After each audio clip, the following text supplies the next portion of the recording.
Guys, it's been 5 months, but I am pleased to announce that NXcast is back. Hello guys, and welcome to Season 2 of the greatest podcast on YouTube.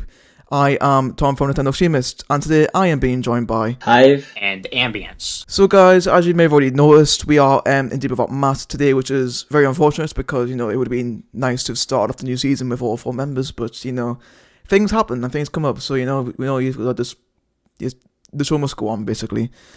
So, we're going to hop right into this. So, the first topic that we're going to be talking about today is Let's Plays.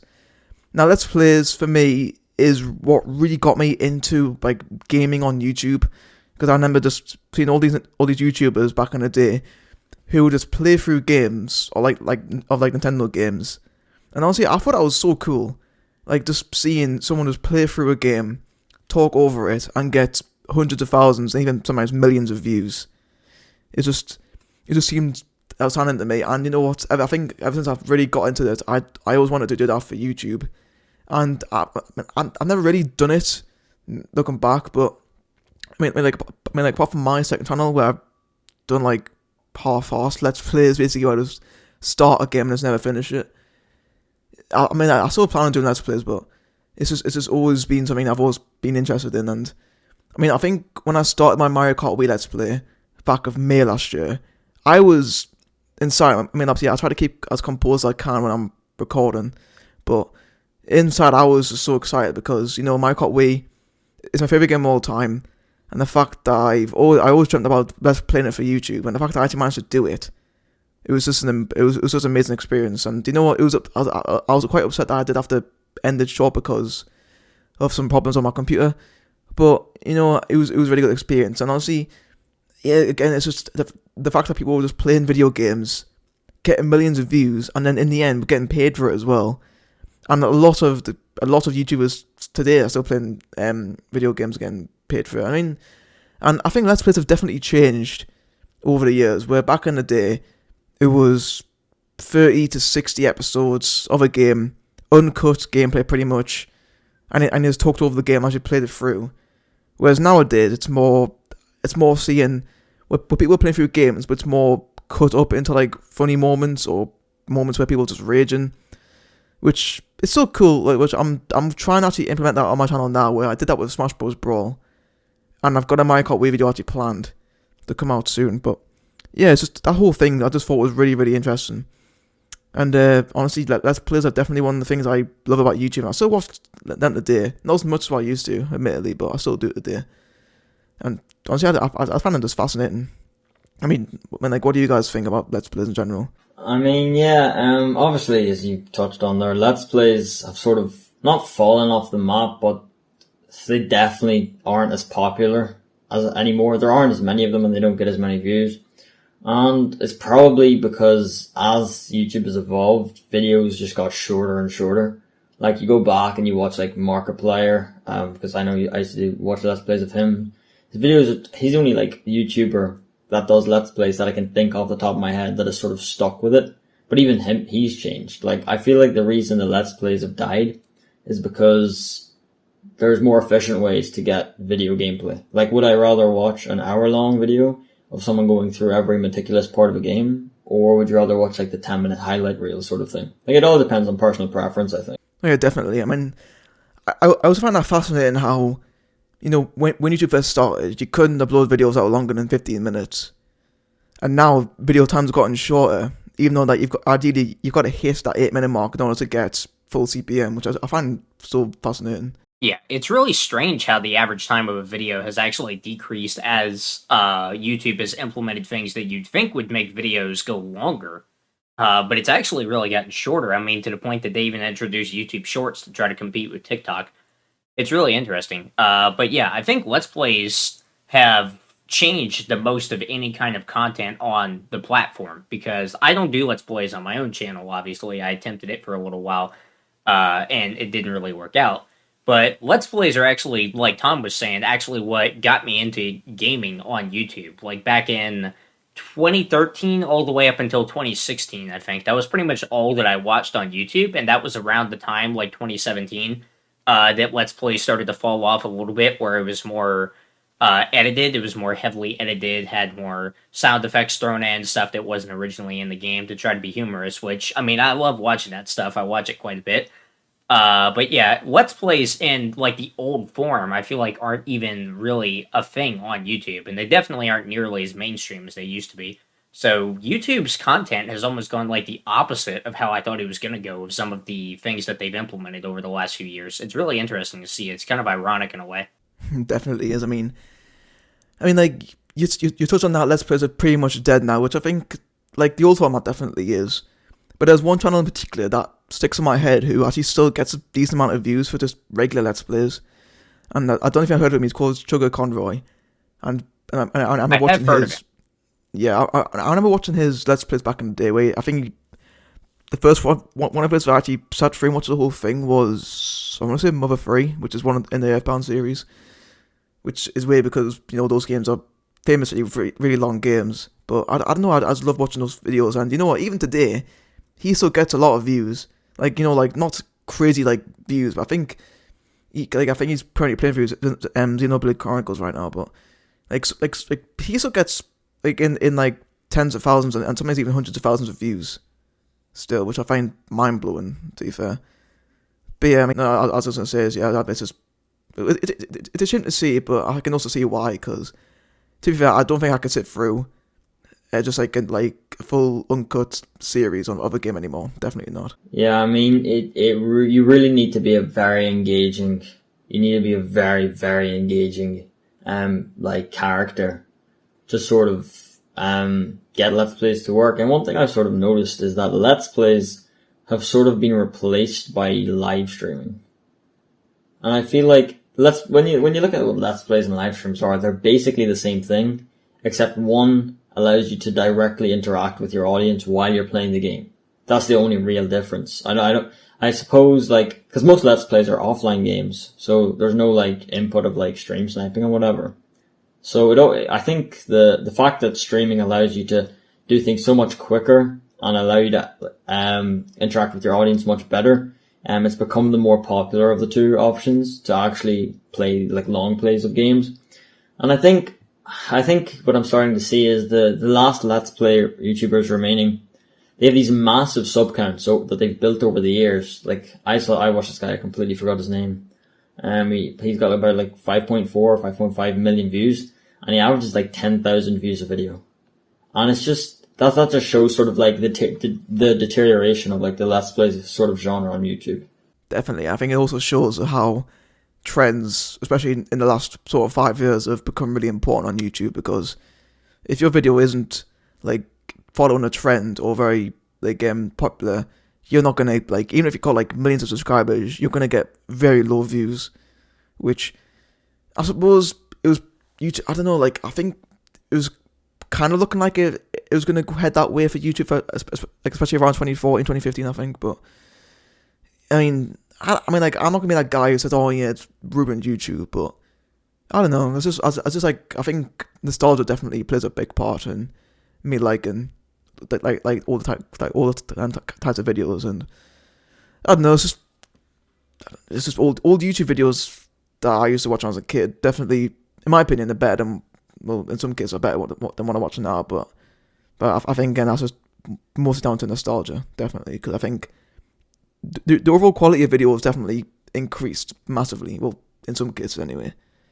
Like I think YouTube Shorts is it just came out of nowhere, I suppose, didn't it? Really, because like I think it was only really like this year when all of them I recommended was just YouTube Shorts of just random clips, and then honestly every single, I'm pretty sure most YouTube channels that I know have a Shorts channel, which I think again is good, because then you get to rewatch all clips that you have to sit through loads of videos for. But yeah, I mean, like we're going off on a tangent here, but yeah, definitely Let's Play is definitely good in the day.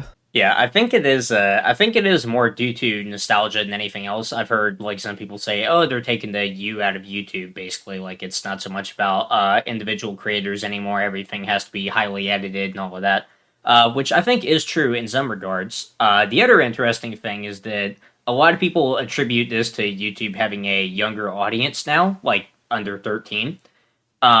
but I'm actually not sure that's true because I watched Let's Plays mostly when I was like 12 or younger. And most people are constantly like, oh, young kids have a really short attention span, so it's no wonder that they can't sit through that long of a video and everything has to be more processed. I don't think I could watch full Let's Plays now, like now that I'm older. I'm not sure any of us would actually be able to sit through a full Let's Play because there's so much stuff that you have to do in a day when you don't just have like the entire day to do whatever you want as a young kid. So when you get older, I feel like you're actually less likely to watch YouTube. So YouTube, in a way, I feel like the content on it has kind of evolved with its viewers, where it's gotten shorter, more processed, so you can watch it on your lunch break or whatever else. You don't have all that time to sit through it anymore. Definitely. I mean, Yeah. Yeah. So if anything, I feel like it's YouTube having an older audience than a younger audience. I can definitely see that. I mean, I think less said about YouTube Kids the better, because that's just an entire that was just like it's basically like if I was going to compare something, probably just be like an accident. That's probably the best thing I can describe YouTube Kids as. But I think we should dive into what's on YouTube Kids. I don't think we should go. It was awful. But yeah, I mean, honestly, yeah, I do get your point, because I mean, I started watching YouTube properly when I was like 6, 7 years old. But like that, but like I was watching like Plus videos, like SML being the big one. I used to watch him back in the day. Before that went just down the toilet as well. But yeah, that's definitely good. That's a very good point. I didn't think about that, because like, yeah, I mean, like, I think definitely like there are like a lot of younger kids watching YouTube now, because technology's evolved. Like parents just give the kids an iPad, put on YouTube videos, and they're just entertained. But yeah, it was but I can't see the point where I think more older audiences are watching like the new types of videos, because it's just made for us, I suppose. Like YouTube's not doing something right, where they're making these highlight montages of them playing through a game and just putting all the funny moments together. And I think definitely like for us three, we definitely are more towards an older audience, like having like those inappropriate moments, which definitely makes video a lot funnier to us, because that's just our mindset. But yeah, I mean, like, whenever, for example, I'm just thinking of like, why could it be that kids, because I don't think it's like, we have an excuse now, obviously, with school and college and work and whatever. We have an excuse. We can't sit there for 3 hours a day and just watch a bunch of Let's Plays. But kids still have that time. And I think the difference is short form content like YouTube Shorts and like highlight vids. Highlight vids existed in like TikTok. They weren't as popular, or just did not exist. Let's Plays were the thing. They were like the big thing. So everyone watched it, and everyone in school, instead of talking about like their favorite TikTok or whatever, I don't know what kids do, like younger kids do, but like, we used to talk about like Dan TDM versus Jacksepticeye versus whatever, like, we all had our favorites, and I think that sort of contributes to the fact the short form content is much easier to access nowadays, and we've sort of grown a bit of a low tolerance. Like, if there's not enough like excitement happening, we don't really want to watch it. And especially in the younger kids, I see it as more apparent. But yeah, I think that's part of the reason. There's so many reasons for the death of the Let's Play, but it is quite a pity.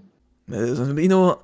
I think definitely for us, all the viewers who are also really into video games, we will always have a spot for Let's Plays in our hearts, definitely. Oh yeah, definitely. I feel like from the beginning, Let's Plays were something made to be left in the past, because we knew that when we grew up, we weren't going to have the time to watch, hour-long long plays of a game just because we were curious about it. But yeah, it is kind of a shame that they aren't around anymore, because as you guys were saying earlier, there are still, kids that that do have the time to watch that kind of content. And, hopefully they'll find the old videos on YouTube, I think, or they might just enjoy the newer videos and that'll become their new nostalgic thing. I don't know. But yeah, I feel like it was almost something meant to be left in the past, but it's really nice to reflect on every now and then, even if if we got transported back to 2014 now with our current ages, then we probably wouldn't be able to enjoy it as much. So I guess we'll just be thankful it happened when it did. Definitely, and I'm always finding how every now and again, when I'm just bored, when I do have free time, I'm always finding myself going back and just watching like the odd video from channels I used to watch back in the day. I just found myself doing that a lot. Oh yeah.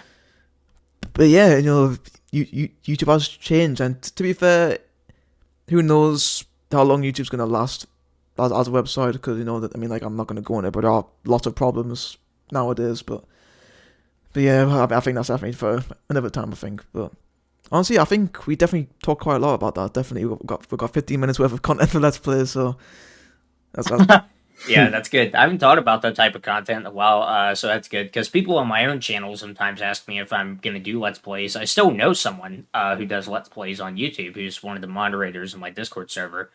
And I do really enjoy his videos when I actually have the time to watch them. But yeah, I haven't thought about Let's Plays in quite a while, so it's good to reflect on.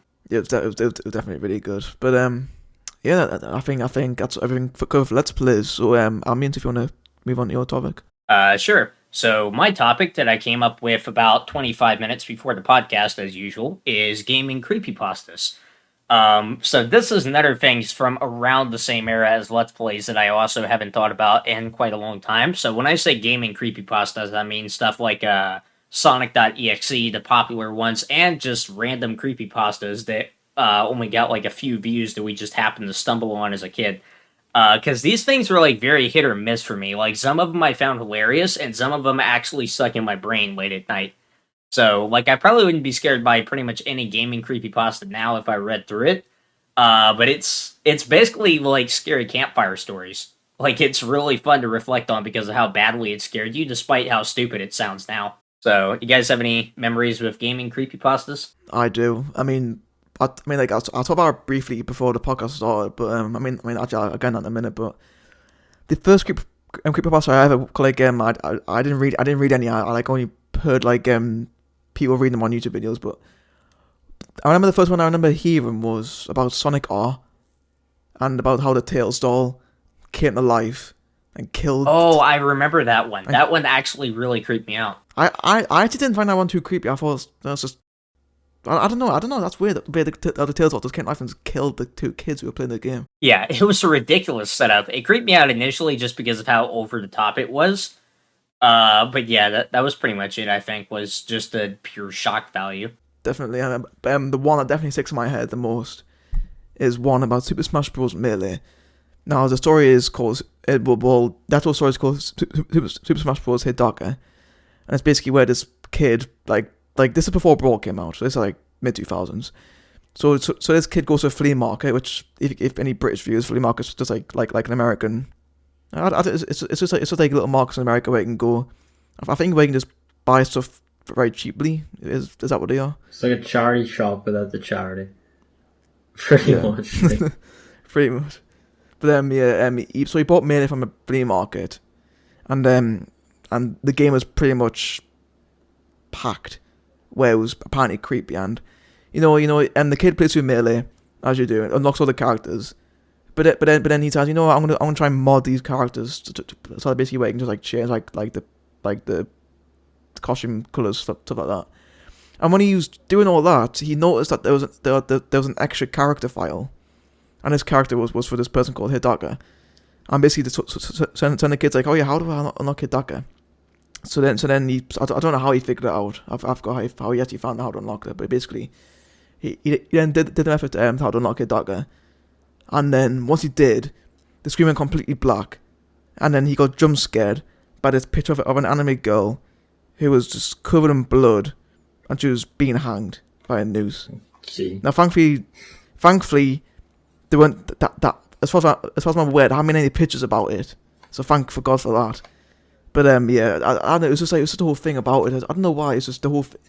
It's just I think also the way that the guy actually read it out as well, because he was a good storyteller.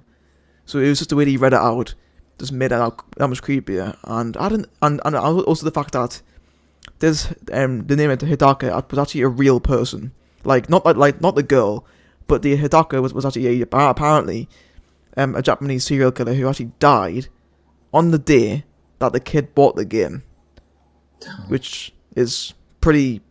That adds something to it. Yeah. Also, I think it's just very. Of course, that happened. Like that sort of reaction. Mm-hmm.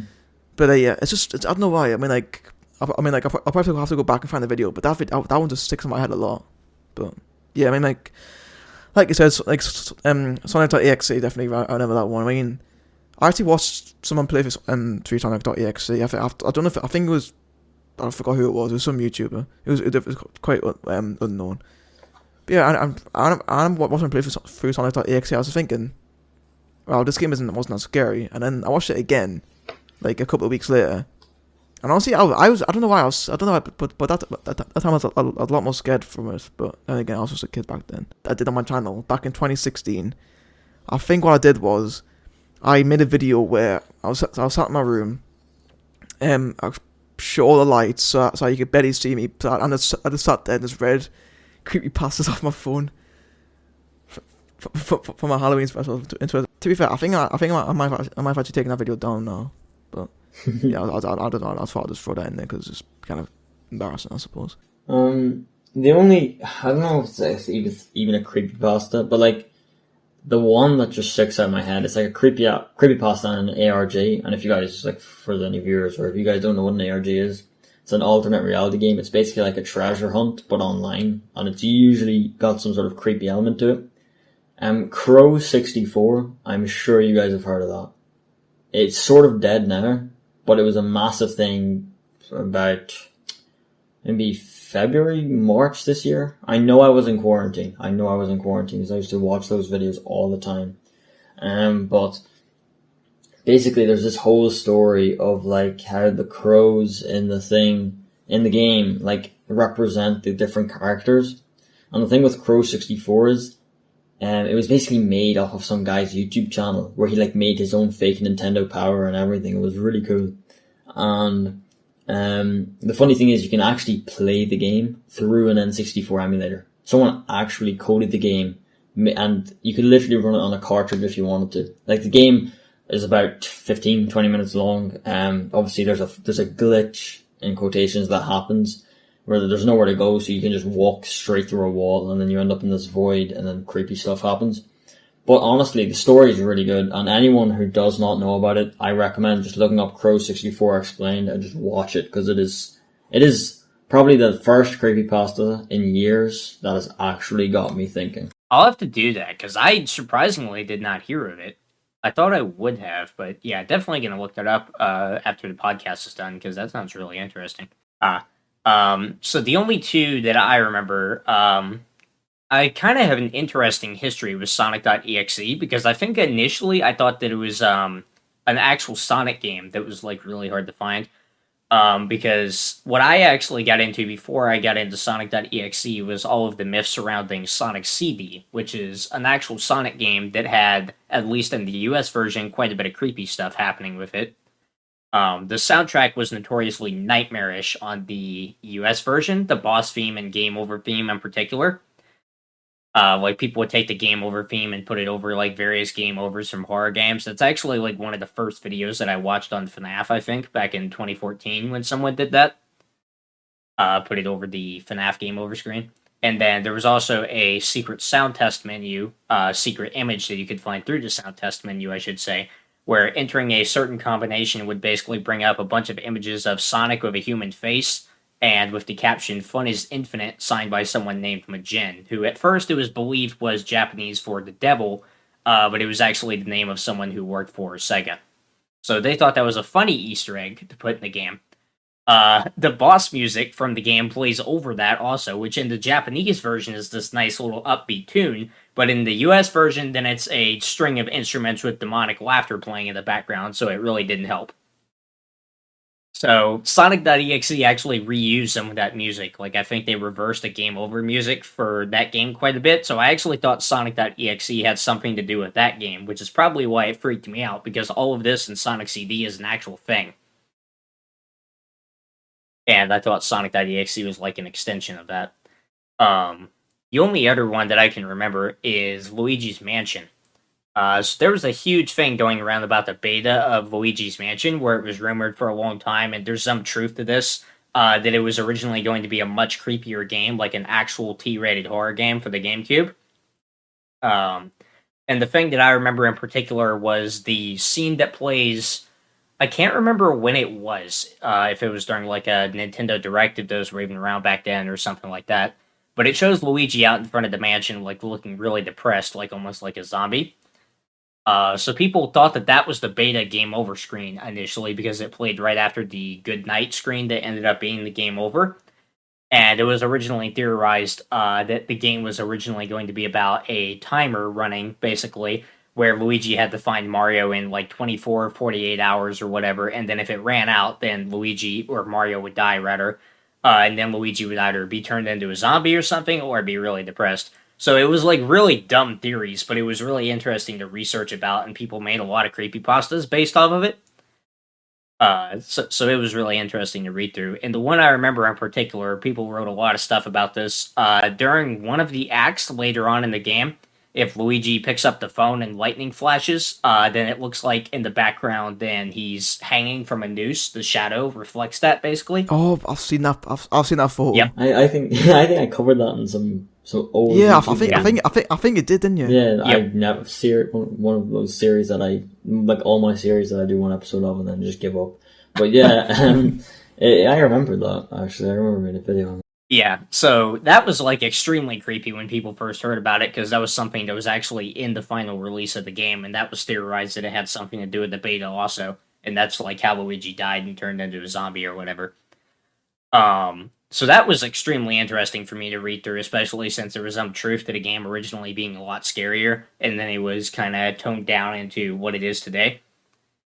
But yeah, it turned out just to be an animation glitch, if I recall, the hanging Luigi thing, and it was just caused by, like, his arm sticking out, the poltergeist, and, like, the phone that he was holding or something like that, like, creating a really weird texture on the wall. But yeah, that significantly freaked me out probably more than Sonic.exe, especially since there was actually, like Sonic CD, some truth to what was actually happening in that game. So those are the only two games that I really remember, like, reading creepypastas about. But both freaked me out quite significantly. I mean, like just hearing about that Luigi's Mansion one just sent a chill down my spine. Definitely, bloody hell. Yeah, that was the scariest one for me by far, more than Sonic.exe. Man. I mean, to be fair, it's. I mean, like, what are the odds that an animation glitch just causes to a still image of Luigi being hanged? That it's just. I personally think they did it on purpose. I think they. Yeah, like this isn't. There's. It seems, yeah. I've actually had that thought cross my mind before, and originally, apparently, there was something called the Safari Room in the beta of the game, and this was actually confirmed at some point. And it was going to be like a hunting room, basically, with animals' heads hanging on the wall. And that was, like, around the same part in the game, I think, where that animation glitch occurred, so it's very weird timing. I don't know, but I could be wrong here, but I think. I don't know why, it's just. What I've gathered, like Japanese companies like Nintendo, are just trying to like make games in the West a lot creepier by like not intentionally, but they like they're unknowingly just making our versions of games look creepier than the ones in Japan. Like I mean, like even like a thing like a soundtrack, like it's in Sonic CD, where it might sound like I don't know, it might sound like badass or something like that to the Japanese, but yeah, this is. Yeah, if you guys haven't heard the soundtrack for Sonic CD, I definitely recommend looking up the boss theme and the game over theme after this for the US version, and just listening to the difference between that and the Japanese version. Absolutely, it's just absolutely crazy. Yeah, just talking about remembering the Luigi's Mansion thing, it's very interesting that it like still creeps me out a little bit today, because I didn't think it would. It's been years since I read it. But is that everything that we're going to cover for Creepypastas? Yeah, that's about all that I can remember. Alright, so on to the final topic of the day. Hive, take it away. Alright, so obviously Super Smash Bros. Has been the undisputed champion of platform fighting games, if you want to call it that. The Smash Bros. Sort of formula of just knocking people off the stage. And not to make it a competition or anything, but anyone who has ever tried to dethrone them has been absolutely destroyed. PlayStation, or Sony rather, tried and got absolutely destroyed, mostly because none of their characters were recognizable. However, I think that this game that is coming out, I don't know if you guys have heard of it, Nickelodeon All-Star Brawl. It's coming out on PS4, Xbox, everything, basically, Switch and all. I think it has a great potential to just completely blow Smash out of the water. For the simple reason that Smash Ultimate is starting to slow down. The final DLCs are coming out. and this is only starting to come out now. And as someone who personally, wouldn't say I have more of an interest in like TV shows, but I do recognize a lot of the characters from like TV shows and things that I used to watch when I was younger. And I just want to hear your thoughts on a potential new fighting game that could be challenging Smash Bros. For the throne of number one. I think going down the route of using TV show characters is definitely one way to try and beat Smash Bros. Because, you know, you're going to be using iconic characters that you know. And, since I've had like 2 weeks of marketing experience, because I'm just that much of a G, I know that basically you've got to look at your target market and just think, okay, what is going to make a 16 to 20-year-old buy Nick All-Star Brawl or something like that?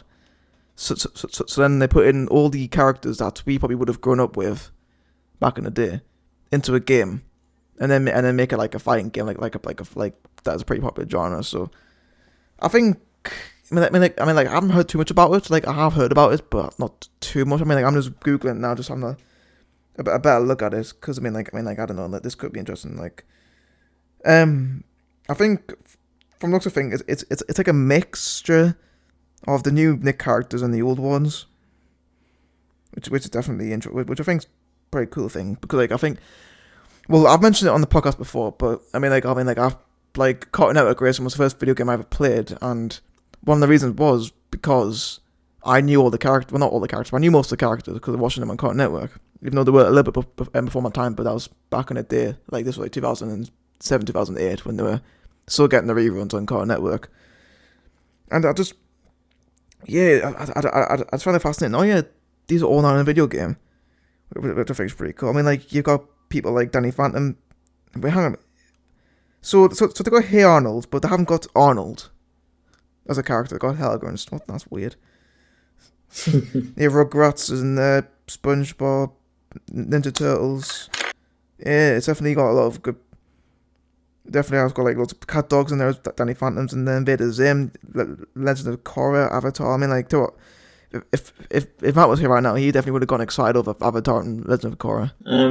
I think one thing that a lot of people have overlooked, and you only understand if you watch the gameplay, and this is not a kid's. This is going like, I don't know if you've seen the physics. Watching this reminds me of Smash Melee. The way the characters drop so quick, move so fast. SpongeBob can wave dash. Like, it. If you watch any gameplay, especially the cat and dog gameplay, I don't know if the person who's playing as cat and dog is like a pro Smash player, but the movements are like uncanny. It reminds me exactly of Smash Melee, and I'm telling you now, if you put the gameplay side by side, you'll see how like the speed is the same, the movements are the same. And one thing I think that is very important for these kind of games is the competitive scene. And I don't really play competitive anything. I don't really enjoy anything competitive, but I know for something to survive a game like this, where like winning matters, not winning matters, but like you go head to head, a competitive scene is very important. And whenever your game replicates the physics of Smash Melee, you're gonna attract a lot of those pros who still play Smash Melee and play Ultimate and have played all the other Smash games. And I also think it's a really good way to grow your player base, instead of just going for your typical cartoony fighting game like PlayStation All-Stars. Nick All-Star Brawl could be the next big competitive fighting game. I mean, like, I actually think so. Yeah. I mean, like, again, I haven't heard too much about it, but I'm definitely gonna have a more in-depth look on it, because I mean, like, I might end up picking it up myself. I might make a video on it if I do get the game. But yeah, I mean, like, I find it funny in that description how you say that it's basically really similar to Melee. Do you think in the past, where you've had like third-party video games that have tried, well, I want to copy, but use inspiration from big selling games and then implementing that into their own games, and they've flopped in a way? But do you? I think in a way, Nick All-Star Brawl's kind of doing that in a sense, I suppose. But yeah, obviously, like, I mean, Smash invented the platform brawler genre, so everything is technically a copy of Smash. But it's in the same way that everything's a copy of every Mario, or every platformer is a copy of Mario. Like, it does enough different to be different. This, like, the mechanics can be different enough. And it just comes down to personal preference, which game feels better. Like, I know Smash Ultimate, for me, I feel like the character roster felt, like, bloated, if that makes sense. Like, I think I've played as about 9 characters. And that's not because I'm one of those people who are like, oh, I'm going to pick this character and play with them until I'm so good that I can literally beat anyone. No, I feel like, looking at these characters, right, there's what, 1, 2, 3, 4, 5, I can't count, 5 plus 16, 5 plus 12, 17. Out of these 17 characters, I can tell you I'm going to play as 1, 2, 3, 4, 5, 6, 7, 8, 9, 10, 11. 11 out of the 17 that have been revealed. And I think this is where it'll beat out Smash Bros. It might not have the same amount of volume of characters, but it'll make up for that in just the quality of each character. Because I personally think Smash Ultimate, yeah, it was a good idea. I think it has too many characters. I think Smash games should be limited to 24 characters or around that mark. Because I think, honestly, I don't even know how many it has, but it has so many that it took me like 4 weeks to unlock everyone. Like, it was mental. Like, I think if you include all the DLC characters, I think in like the 70s with characters, it's absolutely it's ridiculous. But I mean, I have played as every character, all the main characters anyway. Like without DLC, that's only because I just played through all the classic modes just so I could I was pretty bored. I think just during lockdown last year, so I was, I had a lot of free time. But yeah, I definitely played through all the characters at least once. But yeah, I totally agree. I think on Smash Ultimate, I've played in full depth. I'll probably use about 7 or 8 characters in depth on Smash Ultimate. But yeah, to be fair, I think what games like Melee and Brawl have done well is like the character roster to a minimum. Although Brawl has got about 10 more characters than Melee does, but it's still a good number. Yeah, welcome additions. I think the issue comes when you're starting to add characters that, like, not no one asked for, but, like, when you start to question, like, does this character really need to exist? Like, a prime example of that, how many Fire Emblem characters are there? Like, I don't care what anyone says. They are literally all nearly the exact same character. I 100% agree with that. It's ridiculous. Like, how many Fire Emblem? I don't even know how many, but, like, there's more Fire Emblem characters. I think I counted a while ago, and there's like 9. That is so bad. And, like, that's why I think and even the idea of Echo Fighters. I don't know if Nick All-Star Brawl is going to do Echo Fighters. And I don't necessarily disagree with the idea of Echo Fighters. Like, there are characters I can see in this game. Like, Ren and Stimpy can sort of be, like, turned into an Echo Fighter could come out of them. But I personally think whenever you're trying to play off one character into 9 Echo Fighters, I think that's a bit too far. Like, the Fire Emblem, honestly, if they lopped off half the Fire Emblem, if they lopped off all the Fire Emblem characters but 2, I don't think anyone would care.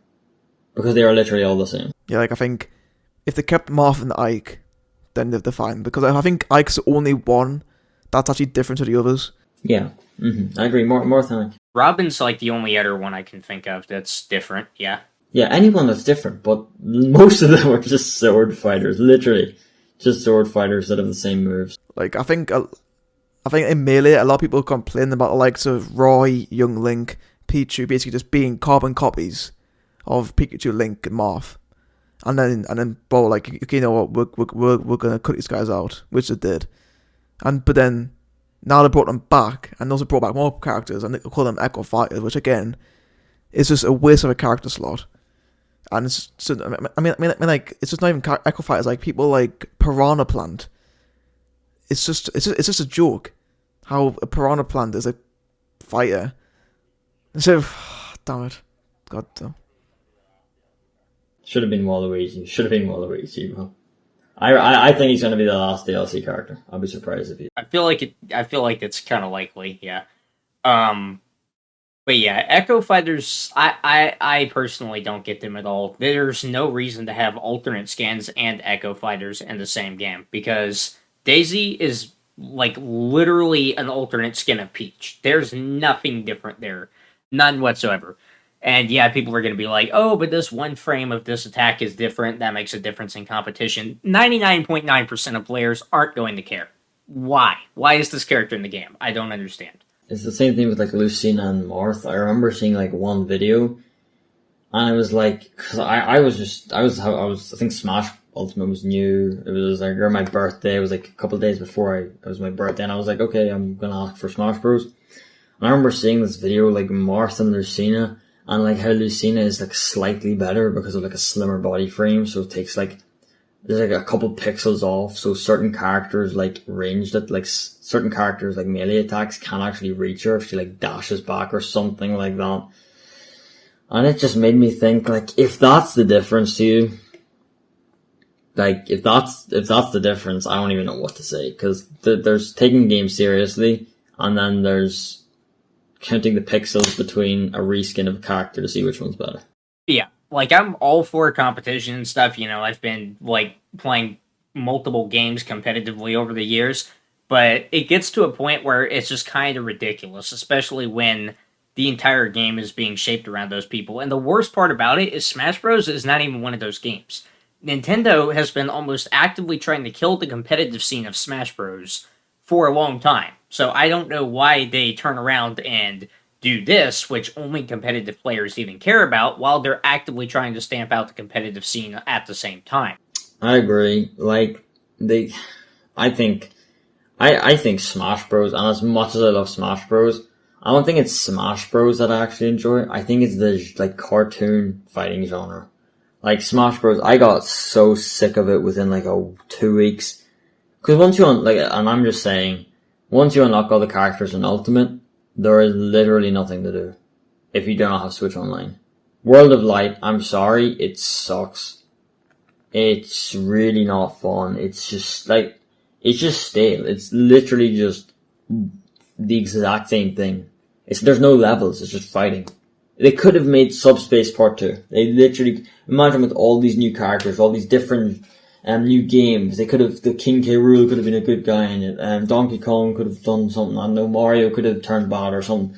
But no, we got World of Light. And I think Smash Bros, I think they put too much effort into making their character roster massive and making all these different Echo Fighters that they didn't even have enough time to make a proper single player experience. Pretty much. Yeah, like, everyone likes Smash Bros, but if you ask someone why they like Smash Bros, then if they're not a competitive player or whatever, then there's a pretty high chance they're going to say, well, I just like it being a crossover fighting game, where you have all these characters in one place and you can pit them against each other, because everyone wondered as a kid at some point, say, who would win in a fight, Mario versus Link, or Mario versus Sonic, and then you got to actually test that, and that was, like, the coolest concept ever.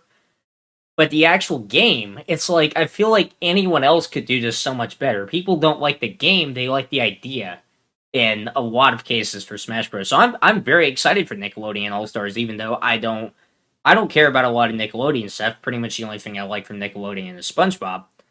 But I'm very excited to see it. It's really sad that Smash Bros. Hasn't had much competition, because it seems like someone would have taken that idea and actually made it into a good game by this point, because that's how you beat Smash Bros. You take that wonderful concept, you try to get as many characters that people want in Smash Bros. That haven't quite made it, and then you make it a good game on top of that, not just have a good concept. That's how I feel like you beat Smash Bros. And so far, Nickelodeon All-Stars seems to be doing that very, very well. So I feel like this could dethrone Smash Bros., especially since Ultimate is close to no longer receiving updates, most likely. This could possibly dethrone Smash Ultimate, so yeah, I'm really curious to see how it goes. I've only seen the trailer, but it looks really fun. It definitely could as well. Also, I think just the fact that we don't know when the next Nintendo console is going to come out as well, so it could be like another 5 years before the next Smash Bros. Game comes out. So it definitely has a long time to gain traction and popularity to actually dethrone Smash Bros. Which, I mean, I'm not saying I hope it does, because like that'd be kind of just weird to say, but I think I definitely want to see it like reach the same height as a game like Melee and Brock. Like back in the day, again, like, I don't know much about Melee because I wasn't really alive when Melee was at its peak. But during I remember when Brock came out, that was like pretty much if you like see any video game forum online, it was they're talking about Brawl. So I think hopefully Nick All-Star. I mean, I think again, if it has like a little bit more of a traction, then I definitely like to. I'd definitely like to see it. But yeah, guys. If you guys haven't already, check out a Nick All-Star trailer, read up about it, and if you want to buy it when it comes out, I'd recommend doing that. But yeah, that was really good. I really enjoyed today's podcast. We although we only had the 3 topics, I think we definitely got a lot out of them, which I think's nice to do. And honestly, I think that's going to be it for this episode. So guys, it's been 5 months since we did last podcast. It feels like an eternity, but it's been too long, dude. I'm really this was really fun. I can't wait to do another episode on this. This was so much fun. It's been way too long. So yeah, guys, it's been really good. Also, I think before we do go, I just want to thank you guys for the insane support on the channel, because we've been gone for like half a year. We've actually surpassed 50 subscribers, which is insane. So yeah, thank you all so much for watching a podcast as like a background noise or something like that, if you like playing a game, which is what I do sometimes. But yeah, thank you all so much for that. There will also be links to all our personal channels down below in the description, so you can go and check out our individual channels. But yeah, that's me. It's for this video. Hope you guys did enjoy. If you did, then be sure to give it a like. If you want to stick around to hear us ramble about games more, then please do consider subscribing, and also turn on post notifications so that you get notified the second that we do upload the podcast. So yeah, it's been great. Cheers guys for coming along. Thanks everyone for watching at home or listening while you're watching this, and we'll see you all for the next episode.